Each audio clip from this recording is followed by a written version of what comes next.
dari kecil sering banget ikut kompetisi, mentalnya kompetisi. Jadi emang udah sering karantina diri, latihan tuh bisa 7-8 jam setiap hari. Nah pas aku mau audisi seminggu sebelumnya aku kecelakaan. Aku dengar-dengar ada yang namanya Jimmy yang nemenin kamu. Jimmy tuh malah baru-baru ini dia. Oh iya gitu. Jimmy tuh pas udah masuk industri musik Indonesia. Baru tuh aku ketemu sama si Jimmy. Tapi aku dengar-dengar juga pernah cita-citanya sempat pernah terpikir jadi koki. Pada akhirnya tuh ya gitu takdir berkata lain. Yang tadinya pengen jadi pianis aja, komposer gitu, ternyata suruh bergelut di opera nih, nyanyi gitu. Tapi nggak menyesal sama sekali karena ternyata itu yang membuat aku ada di titik ini hari ini. Kegagalan bukan akhir dari segalanya, kesuksesan juga tidak selalu ada selamanya. Hidup memang silih berganti, tapi kemauan dan keyakinan untuk terus melangkah itu yang harus dimiliki. Dan di Zero to Hero hari ini saya bersama Isyana Sarasvati. Kak Mary, halo. Hai.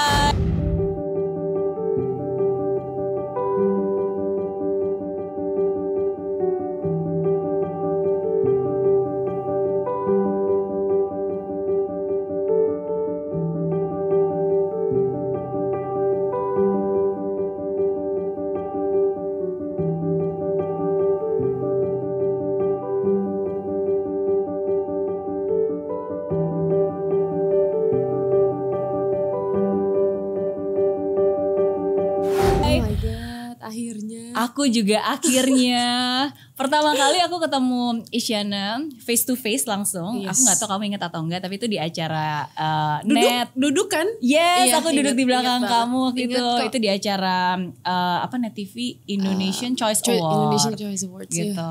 And congratulations waktu itu. Oh iya, thank you. Itu tahun berapa ya Kak? 2015 bukan? 16 kayaknya. Iya, 16 udah lama pokoknya. Udah lama ya, inget. Terima kasih. Betul, sama-sama. Dan akhirnya hari ini ketemu buat ngobrol-ngobrol. And thank you so much for making the time. No, thank you for having me. Aku jadi deg-degan nih. Loh, aku yang deg-degan banget lah.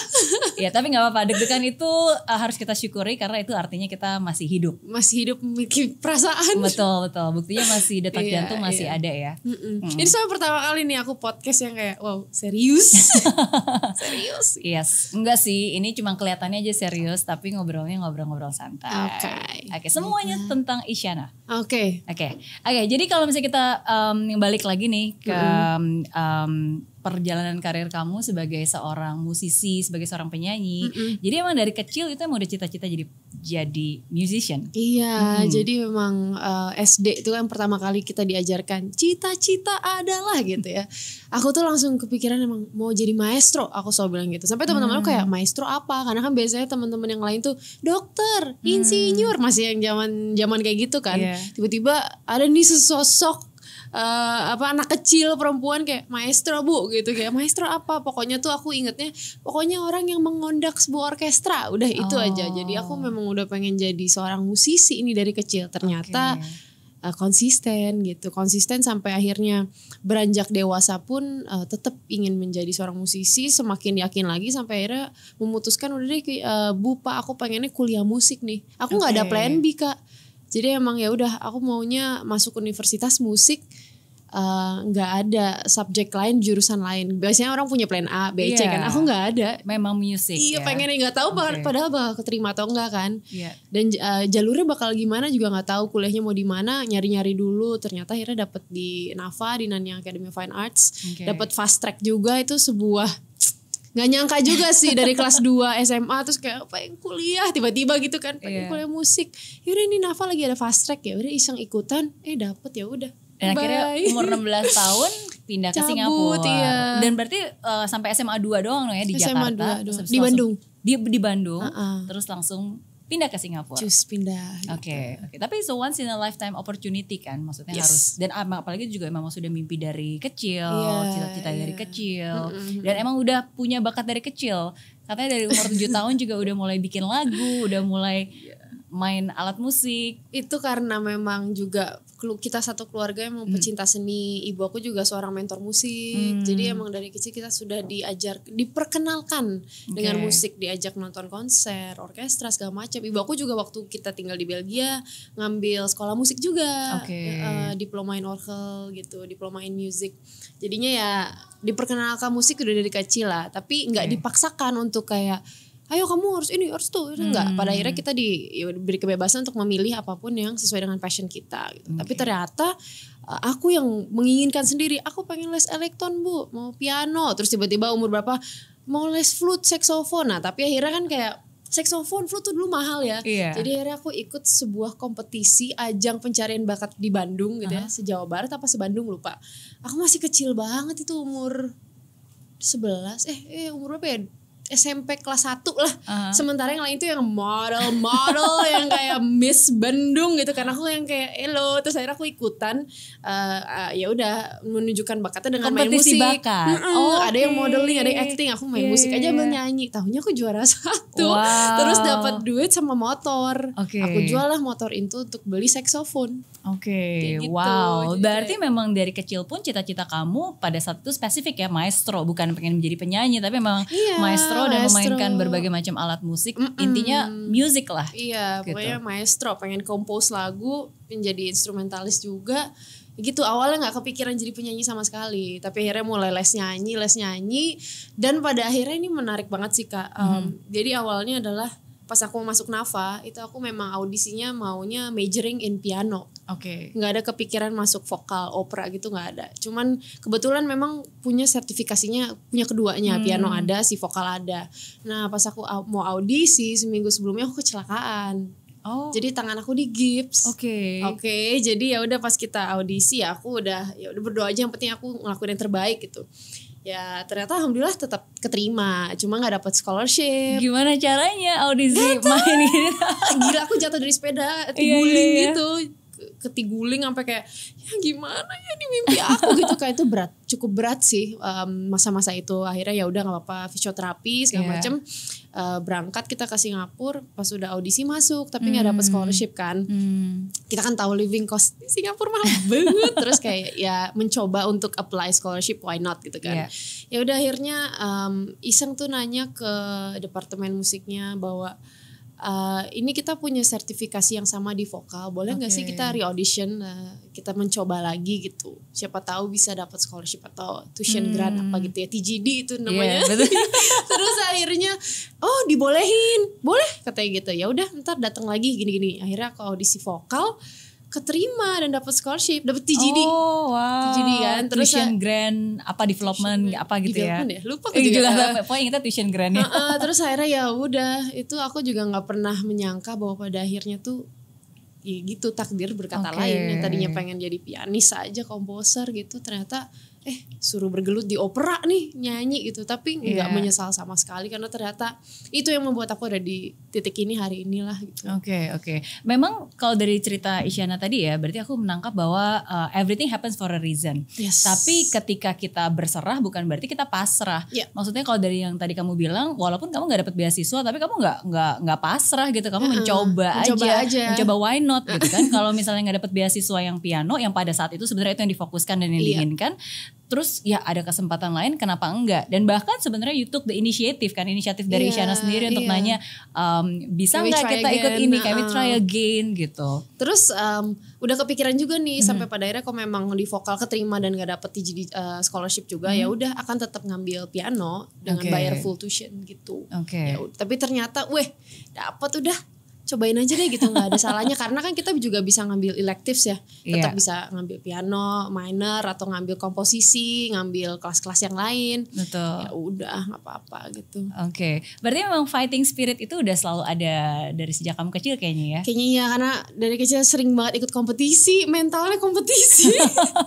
Jadi emang udah sering ngarantina diri, latihan tuh bisa 7-8 jam setiap hari, karena ya emang ada kompetisi ini gitu. Jadi ya gitu. Iya. Tapi emang bener banget sih apa yang kita tanamkan dan lakukan secara terus menerus dari sejak kita kecil, itu yang benar-benar membentuk kita saat ini.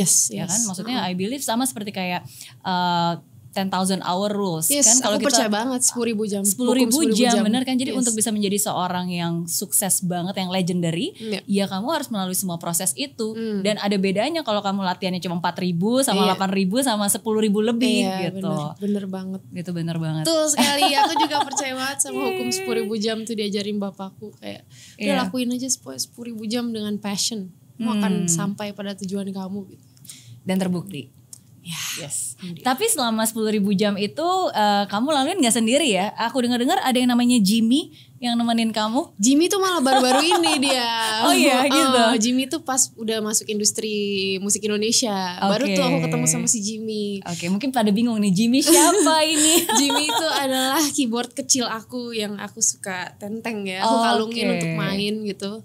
Karena emang dia tuh pemanis buat di panggung ya. Jadi selain bawa piano, aku biasanya beberapa lagu yang emang kayaknya ini cocok nih di Jimmy-in. Aduh di Jimmy-in. Dipakai Jimmy ya, udah dipakai. Kenapa sampai dinamain? Aku emang suka nama-namain barang yang aku punya. Oh iya. Jadi kayak aku punya keyboard warna merah. Terus aku lihat tomat nih kayaknya gitu. Jadi di sini tomat. Terus si yang Jimmy banget gitu. Gak tahu kayak Jimmy aja keluarnya, ya udah Jimmy gitu. Jadi semua alat musik ada namanya nih. Beberapa. Ya? Mayoritas ada. Ada tomat, ada Jimmy, ada satu lagi ada nggak?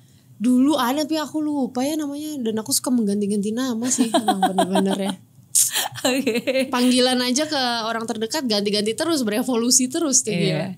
Tergantung situasi, keadaan dan juga kondisi dan sehidup. Iya. Tapi aku dengar-dengar juga pernah cita-citanya sempat pernah terpikir jadi koki.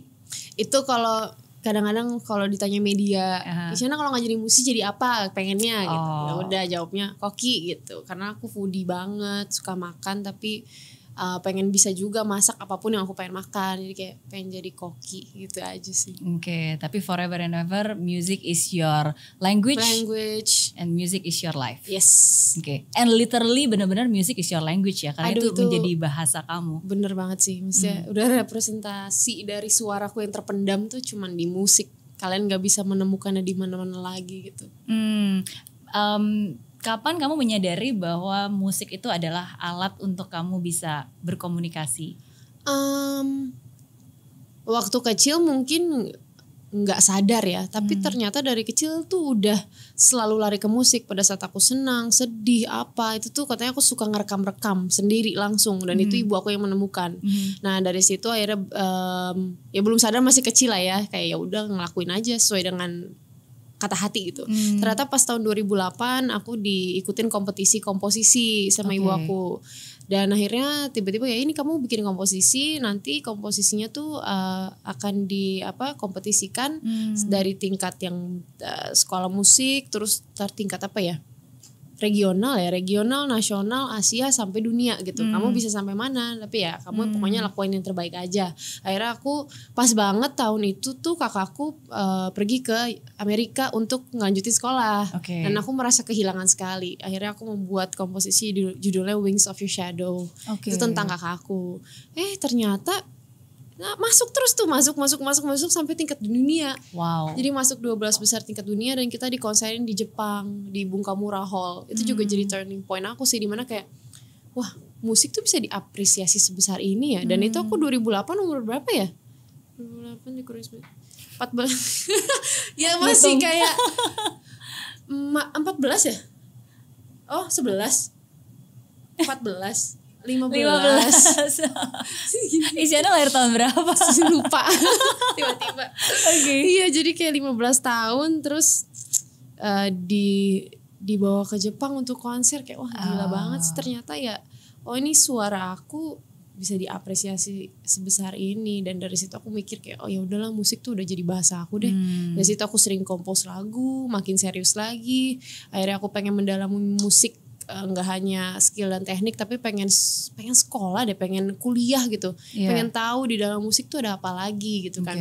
Dan aku juga ngerasa ya kebutuhan orang beda-beda. Ada yang memang musisi yang memang udah sangat jenius, kalau otodidak juga bisa gitu. Kalau aku tipikal yang kayaknya aku memang butuh mentor. Aku juga pengen tahu lebih tentang musik, Dan aku harus sekolah untuk mendapatkan itu. Aku lebih suka kayak dimentorin orang, dapat tutorial, dapat kelas, kayak gitu-gitu sih.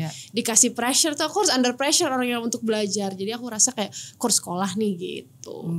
Dan akhirnya memang disitulah kamu belajar lebih banyak lagi tentang musik, bukan hanya dari otodidak ya, tapi benar-benar have a proper framework dan benar-benar secara apa ya, secara institusional. Secara institusional. Benar-benar. Dan berapa tahun tuh kamu di Singapura di NAFA? 2010 sampai 2015. Suka nggak tinggal di Singapura? Suka. Aku sih tinggal di mana aja suka. Berarti waktu itu kampusnya di NAFA situ, di Bencoolen Road situ. Iya, Bencoolen di situ. That's nice. Banyak makanan, banyak godaan juga. Banyak. Sebelah aku banget tuh ada dulu namanya Al-Jilani, itu makanan India. Wah, gila sedap banget sih. Kak Mary dulu di mana? Aku tinggalnya pindah-pindah. Jadi pertama kali of course di daerah Jurong, karena kan aku dulu kuliahnya di situ, di NTU. Terus abis itu sempat ngekos di Jurong East, terus abis itu pindah ke Tiong Baru. Terus abis itu terakhir ya, tempat yang tinggal yang terakhir sebelum balik back for good ke Indonesia tuh di Newton, Novena. Novena. Jadi aku tinggal di Novena. Itu Newton. Purple Line bukan ya Newton tuh? Itu sekarang udah banyak line ya. Tapi waktu itu nambah ya? Betul. Tapi waktu itu satu line sama ya itulah Orchard. Newton tuh merah, iya benar.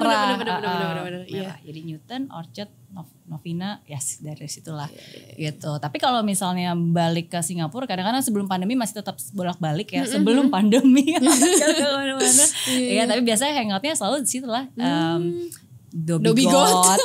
Mau bilang Dhoby Ghaut ya kan. Terus kita lebih suka jalan kaki, jadi pasti ngelewatin Bugis, Dhoby Ghaut, pasti ngelewatin ya itulah Bencoolen Road, NAFA. NAFA kampus 1, aku 3, 1 sama 2 gitu. Masih construction gak itu deket-deket situ gak ya? Singapura kan always construction ya, karena udah bagus pun tetap diimprove lagi gitu. Ya, tapi kamu di sana pun juga bukan hanya lulus dengan nilai cemerlang loh, dapat award. Dari sana juga ya kan? Iya. Ya itu jadikan bonus lah gitu. Jadi bonus. Lucunya kadang-kadang kalau penontonnya dikit malah tegang, kalau banyak malah kayak yes gitu. Nggak nyangka sih ternyata responnya sebaik itu. Terus juga Lexicon mendapatkan beberapa penghargaan kayak wih gila cuy gitu.